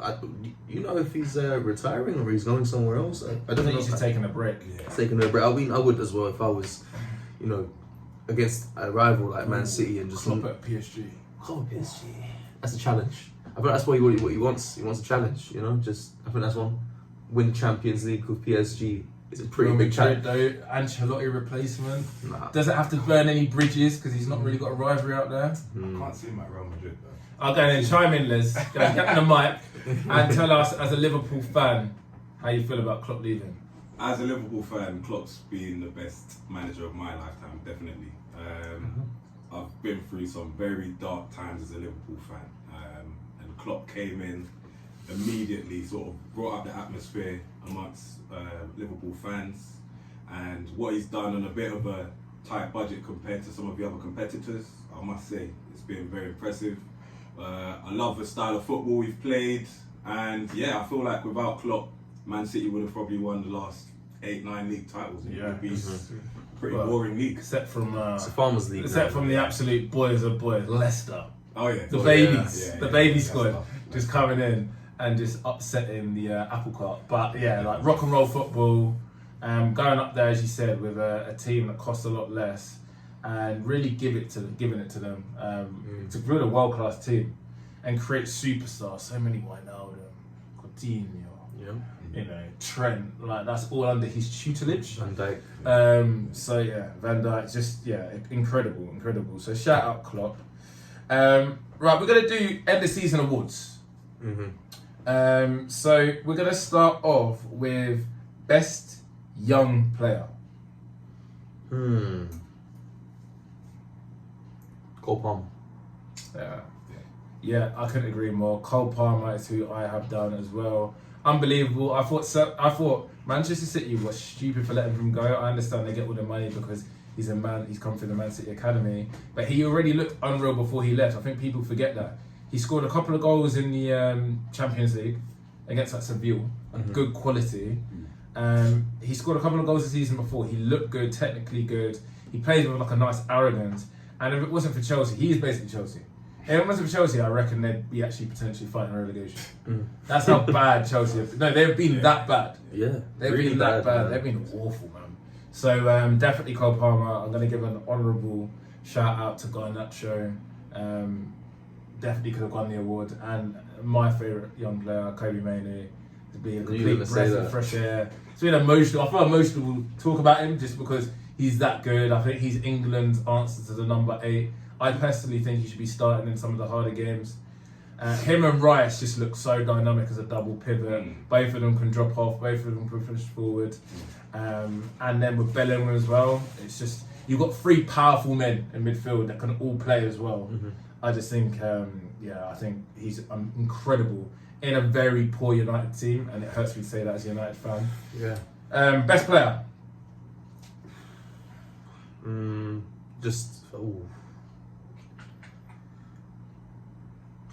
As an Arsenal fan. No, as a Or Premier as League a- fan, buddy. No. As an Arsenal fan, I'm gonna go with Declan Rice. Oh, well, I shouldn't have stolen my answers. He's just taking my answers. They're so obvious though. No, it's not. No, so I see Neville and Carragher do best player, and neither of them said that. One said Foden listen. and one said Odegaard. True. I think it's Declan I Rice. still think it's I think he's yeah. been. Arsenal came so close to challenging City this season, and he's just been ridiculous. He's been a Rolls Royce. He can drive forward. He can get you goals. He can turn a match on its head. He can do the defensive capabilities. He can play centre back. You don't even utilise him there. You played him in the 8. You played him in the 6. He can play centre back. The guy is incredible. He could probably do a great job in the 10. Yeah. I've seen McTominay in 10 and he'd be better in the 10. So Declan Rice is incredible. And I always thought he was going to be unreal. He's just come in and transformed the team. He's just kind of been the missing component to what Arteta ball really stands for. Because he's the guy that's been playing box to box, really. And he's just been able to... Honourable mentions, Foden, Odegaard, obviously Luton's finest, Rosalind Barkley. In my opinion, top 3 centre mids, top 5 centre mids in the world this year. I would give to Ross Barkley. I think he's been that impressive. I've seen him play live about 3 times this season, and then even Odegaard said he's the one midfielder I couldn't get near this season. Yeah. Coming from arguably the goat of the season, Odegaard himself. He's been incredible. Like his ability to create space. I've never seen a player for such a poor team create space like he does. Yeah. He's incredible. He's got goals as well. He's actually stuck to his defensive capabilities. And he's been very, very durable. For someone that's been injury prone in the past, he's played pretty much every game for Luton. So, yeah, honourable mention to him. And I'm going to even mention to, I think Tony's better than him personally for England. But Watkins. Yeah. Thank you. Goals and assists that he's got this season, he's been incredible. Yeah. Dominic Solanke's had a really good season as well. Those are the forwards that are really making a difference for those teams. Really making a difference. Best signing. Now this one could be really, really broad. And managers include this as well. Palmer again. I'm gonna say Palmer from Chelsea to Messi. Obviously we mentioned both of these guys already, but like, I mean Declan Rice to Arsenal was a mad one. But I think I'll probably go for Cole Palmer, because the impact that he's made, the goal contributions, the assists, has just been crazy. And like I'm sorry, but like the way that Chelsea's been playing, just having someone like that has just really brought them up to a level where they probably are not getting relegated, you know? That's crazy. But that is the way it is. I think without his contributions, they would be in a much worse place. So yeah, Cole Palmer again. Yeah, I think there's so many ways that you could have taken this. You could have gone Cole Palmer again, but I didn't want to give him 2 awards. Okay. I think he's alright with the 1. I'm going to give it to Kudus. I think Kudus has been incredible. I think the fact that in his first season, United want him now, Liverpool want him as a Mo Pizzella replacement. He's on all the books to go to all the biggest clubs now. He's so dynamic. He's direct as well with it. He can get you goals, he can get you assists. He's physical. He can, if he wants to, track back as well. Yeah. And he's in a workman team, you know. West Ham, you have to work hard. And he's been a difference, even better than people like Paqueta, he's a Brazilian international. Yeah. So I think Kudus, Van der Ven was close up there for me. That's so fast. The guy is so ridiculously good. So good. What did he clock in the most fastest speed? Was it 38 miles an hour or some shit? He's very so fast. He's so good. Very fast and good defender. Don't forget Endo as well. Endo. Wataru Endo. I should have said to Les the Buckers after the podcast. Endo's been decent, bro. But Vicario's up there before him. Great Maddison, Rice. I'd even give my man, the Bournemouth manager. Great signing. Areola, yeah, great signing. Moving on to goal of the season. I'm going to take this one first. Garnacho, we had to get a United player in there, didn't we? Garnacho, the bicycle kick, it was better than Rooney's. It's a thing of art. He connected to it so cleanly. Can't see how you go outside of that, but do your best if you can think of one. I'm trying to think of one.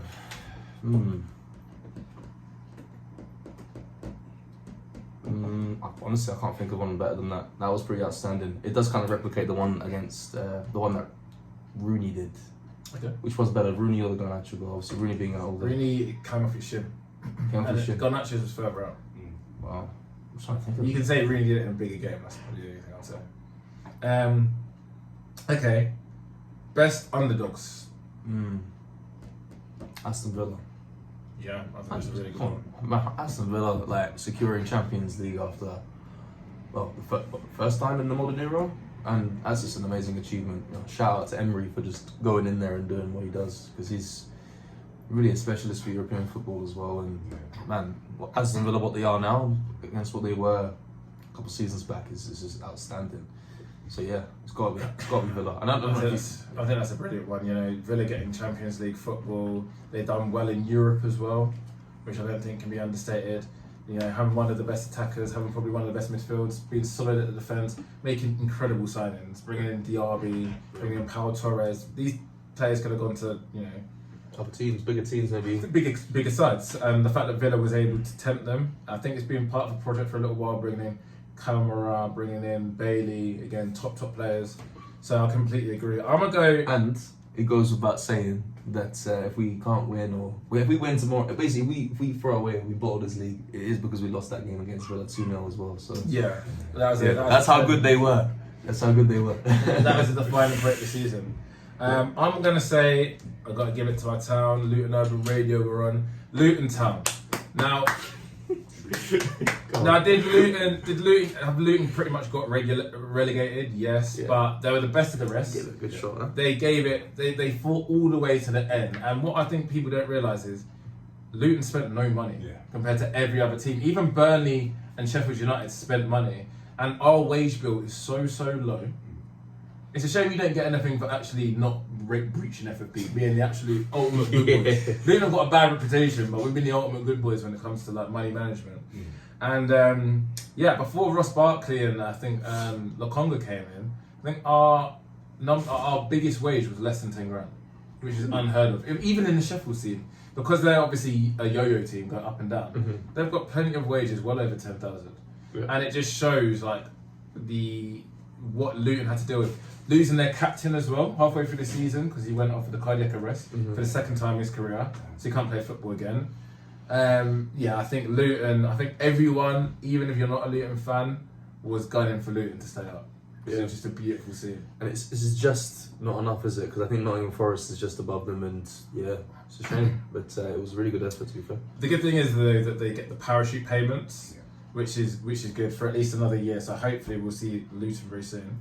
Who do you think's been the best team this season? And this can be from any team in the world.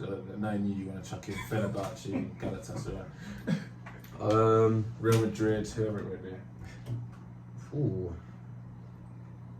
Arsenal. Girona. If I'm saying it correctly. Girona's been amazing. They're in the Champions League as well.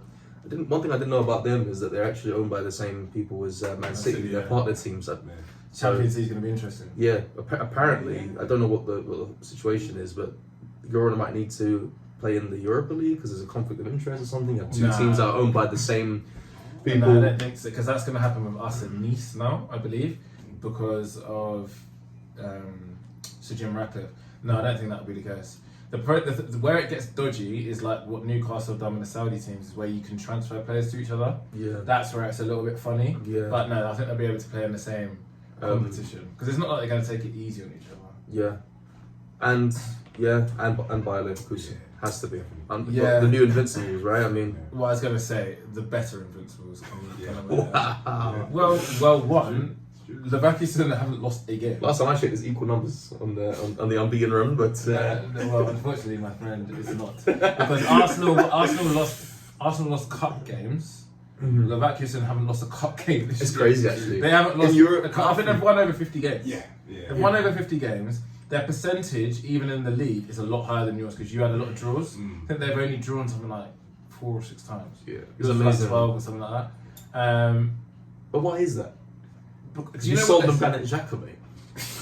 I love there is a little bit of speck of Arsenal in that contribution. Do you know how good Xavi Alonso is? I remember Nathan Tella was at Southampton. He was a third choice right back. Yeah. And then he went to Burnley and he was a good winner because he was always quick and he could play right back, right wing, but they play him right back. He had one good season. Leverkusen said, "Yeah, we'll have him. We'll have him." They got and I wouldn't mind. They've sold players. They got rid of Leon Bailey, really good players for them. Yeah. And I think. They have shit. They sold shit. I think they sold shit. Diaby, they sold, and this is to be selling some of their best players. Yeah. And they've just recruited so well. Obviously, they've got the absolute boy Florian Wirtz, Grimaldo, Frimpong on the fullbacks, wingbacks, and just what they've done with their squad. They're the true invincibles now. Yeah, it's amazing. Just saying. Any other honourable mentions there? No. I think we'll leave it there because we've got teams to reveal. Teams to reveal. Nah.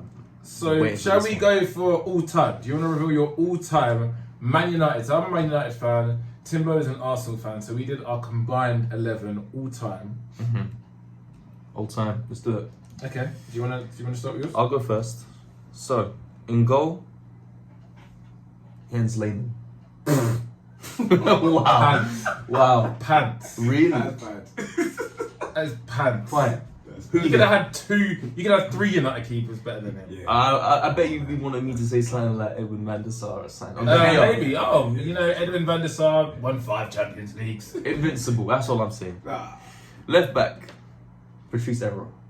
Ooh. Okay. Very different. I respect that. Evra's one of my favourite players of all time, but The man's got a lot of trophies to his name, man. So. do you know what? I'll give mine as well at the same time. Yeah. Yeah, let's do that. Yeah, so I've gone. I actually gave it to Cole, Yeah. Actually, fair. the best left back Interesting. potential we've ever seen. Yeah, but he went to Chelsea, didn't he? So we don't like him. But We don't do that. We have to do a performance. okay. But yeah, I mean, even then, it's still close. I mean, because Patrice Evra won the World Cup, right? Mm. So I've always take that into account It's as well. very close. How great are the players? Who's your centre back pairing? Got Rio Ferdinand and Sol Campbell. Same as mine. I think that goes without saying. You've got your ball player defender, and you've got your beast among men. Yep. Campbell over Vidic. Yeah, Yeah, Campbell with it. of course. Campbell's a next level beast for Tottenham and Arsenal. And then right back, Hard one. got Neville on mine. I went Raphael. Really? Really? Yeah, probably one of my, don't get me wrong, Neville was very good at what he did, but I think Raphael had a period. It wasn't a long run, Mm-hmm. but he had a period where he was such a good right back. Going up and down. I like mine with a little bit more quality. And I feel like he gave me that star quality where Neville was, a hard working man. He done what he needed to do. Consistent. Steady Eddie. Fair play. Still got Neville. There's his making hella faces. Who you having on the wing? Right wing. Don't disappoint me. Good man. Ronaldo, of course. I think our midfield's probably going to be the same. Go on, tell me. Keane, Vieira, Giggs. Yeah. Yeah. Yeah. Giggs, the most decorated. Most decorated. And then you bit of grit in the midfield. Vera and Keane playing together is crazy though. I think Sure. it's something that everyone wants to see. Like I know Scholes is honourable mention. But Yeah, well. Yeah, no. I want to see grit in my team. Honourable mention. And Vieira can do a lot of Perez. the right stuff. He can move forward as well. And then up front, Rooney, Henry, surely. Henry's definitely there. Yeah. But I know we're going to disagree on the other one because. Go on, you tell me what you got. He's got Rooney. You got Rooney. Dennis Bergkamp, mate. What on earth is going on? But why not? Rooney's a Premier League great. So is Dennis Bergkamp. Rooney's the GOAT. Rooney may be the best we've ever seen. Are you He's forgetting how good. good Rooney He's is? pretty good, mate. He's pretty good. You guys are forgetting how good Rooney is. That is crazy to me. You could have even gone Tevez over Bergkamp. Wow. That is crazy. Tevez is unreal. That's crazy. What, Tevez? Oh, mate, I think Tevez is like one of the best strikers I've seen. Probably top. He's third. good. I mean, no discredit to him, but we're talking greats, mate. And Okay, well, Rooney's definitely better than Bergkamp. I think Dennis Bergkamp's pretty great, but I think it's close. I'm not gonna say that Rooney's not good because he is, and yeah, and I'm pretty sure he's got more trophies to his name than Bergkamp. But from a technicality point of view, I mean, it's art the way that Dennis Bergkamp plays. And, you love to watch a player like that play, so that's why I went with him. But Okay, let's move on to the next one. So we've also done a combined 11 for our present. Well, I think we've done this a little differently. I've gone on this season alone. You've kind of gone on just with the players that they've got this moment in time. Right? oh no, mine is this season actually. This season? Okay, Absolutely, absolutely. Cool. Okay, so let's go in goal. Raya, I've gone Onana. cool. What? You think it's laughable? Yes, Right? 50-50. 50-50, Are you- as I said. Raya won the Golden Glove. But Raya had the 14 best clean defence sheets. by a long way. He had White, Saliba, who in my opinion is the best. Part of a goal. goalie's responsibility I is to know, control I'm his going to defense. give you some credit. Okay. Saliba for me is the best centre back in the world. Yes. Saliba and Gabriel is the best centre back partnership in the world. Mhm. I think Gabriel is that good. I think he's very underrated. Yeah. And he's had Ben White, who's just been an animal this season. Your left back's a little bit dodgy, but we'll go into that. But he's had that, and then he's had Declan. He's Yeah. had the ultimate defence. Yeah. My man could have been plucking his nails behind the game. He has nothing to do. When you actually see Onana's shot percentage rate, it's ridiculous. And he's got gradually better as the season's gone. He had a couple howlers, but Ray's also had a couple howlers with nothing to do. How many games has Onana given away this season because of his own personal mistakes? I don't have the stats, but I reckon at least, Probably too I many. reckon at least 3 or 4. Yeah. Probably too many, and that's why I think you know what. Yeah, Like, but he's in the worst team, bro. I'm glad you can admit that, but I mean, still. Back, cool. Raya, Onana. Okay, right back. I'm pretty sure we got the same. Yeah. Benjamin. Benjamin White, Benny Blanco, Centre back, I assume we're going the same. Saliba Gabriel pairing. Yeah. Yeah. Left back. I went for Luke Shaw. I would say Luke Shaw is. I think Luke Shaw is a very underrated left back. But I've gone for Diego Dallo on this season alone. Okay. Diego Dallo's had a really good season. I think he's been a standout player. Outside of the youth, he's been a standout. I mean, Bruno's just a standout every season. Mhm. But Diego Dallo's been really good this season. So I'm going to go Diego Dallo. I don't really see many alternatives from the Arsenal side. I mean, you got Zinchenko. He's not that guy anymore. He's to be not honest that. with you, so, yeah. So for the last formation, we went 4-4-2. For this, we've gone 4-1-2-1-2. I went So 4-1-4-1. Yeah, pretty much the same thing. Yeah. Pretty much the same thing. So, CDM, Russ. Rice. Yeah. Yep. The goat. Now, this is where it gets tricky. What's your two in midfield? Like my entire midfield is Arsenal, just so you know. So I've got Havertz and Odegaard. Got Saka on the right, Martinelli on left. We can also switch out Trossard as an honourable mention, but there's no Man United player that is going anywhere near my mid, mate. Because let's face it, like your midfield is has not performed this season, and it is this season. I think this is a shocking shot, and I'll Tell me. double up in my position, which I Tell know me. is not really part of the rules. So I've gone for a defensive performance. I've gone Declan, Odegaard, and Mainu. Fair. I think he's definitely better than any 8 that you've got. And then I've gone Saka on the right, and Garnacho on the left. Fair. And then for a more attacking formation, and this is a dream midfield, Declan Rice, Bruno, and Odegaard. Oh my days, that would be terrifying. Okay. Saka and Garnacho. Yeah, honourable mention to Trossard. He's And then unbelievable. up front for me, I've gone Havertz, which Really? may surprise you. Yeah, Surprise the me. way he's performed at the end of the season, he's been ridiculous. He's done really well, but even as an Arsenal fan, I just don't think that he's gone the top team this season. But he's getting Hoyland. Oh, Rashford, mate. Yeah, he clearly ain't watching up United. No, Rashford up front. No, but then again, is a horrible sight. that might be slipping into what I did. It might not be this season. I haven't actually watched too much Man United this season, but I don't blame you. I think Havertz, probably Havertz then if I didn't, But then basically make it an almost entire Arsenal team, but Alright, Les, I'm going to give you the golden glove for this. So 5 minutes left, 4 minutes after the podcast. Do we debate if you see with a girl on a first date, does it put you off or like does it not have an effect? Or should we do a buy, keep, sell to stick with the football theme of United and Arsenal? Buy keep so. Yeah. I'll do that with a girl. Yeah. Another day, another dollar. Right, we'll do it with Man United first because there's going to be a lot more to sell. Right, so we're going to do keep, sell, or loan. Andre and Anna. so Okay, I personally would say to keep. no, I'm joking. Just no, keep. Like, keep him. I'm joking. Keep. Tom Heaton. Yeah, so. So Bayindir. It's Turkish guy. You might know him. you just bought him, so load him out. I'm gonna sell him because he's 26 and he didn't even get a good game when Onana was bad. Lisandro Martinez, Keep. Rafael Varane on the same. Keep. So He's going. yeah, he's going anyway. He's out of Okay. contract. Okay. Harry Maguire. So I'll give him another year. I think he's actually been really, really good this year. okay. And he came in when a lot of people were injured, and I think he's made a name for himself. And I don't think we can forget how good he is for England. Like he's never lost that. Lindelof.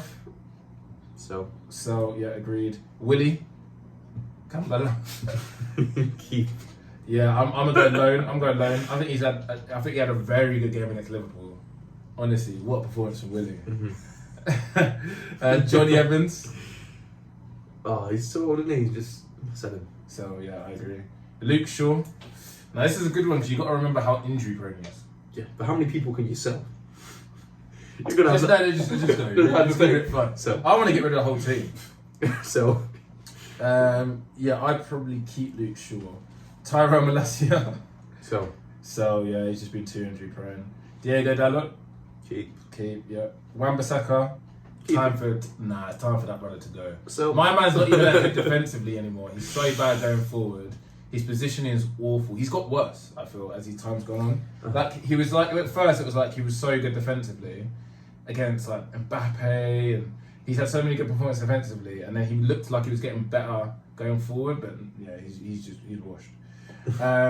Scott McTominay, Keep him. He's good. he's a good squad player. Casemiro, Sell that boy. yeah, get rid of him. Awful recently. Sofran Amrabat. Keep him. He used to play for Gala. He's actually good. And He's on loan, and I definitely don't want to continue that loan. So, Kobe Mainoo, so no, but keep. Ericsson, As long as he's not having any more heart attacks, keep him. I'm gonna sell.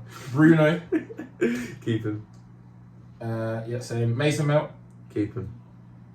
Rashford, Keep him. I'm getting rid of Mount. We can get good money for him. I'm getting rid of Rashford. PSG, you're welcome. Garnacho, Keep him. Anthony, Sell him. Ahmed Sell him Diallo. twice. Sell him cheap as well. Ahmed. Who? Ahmed. Ahmed Diallo. Keep. Rasmus Højlund, keep. Anti-Martial. So, we've got 10 seconds left. Quick plug. Yeah. Instagram live for Timbo. Samantha's Kitchen coming out soon. Instagram, that's the tag. Thank you. Perfect. Anytime. Thank you for joining me, my brother. Thank you, man. Definitely. Thank you for coming as well, Leslie.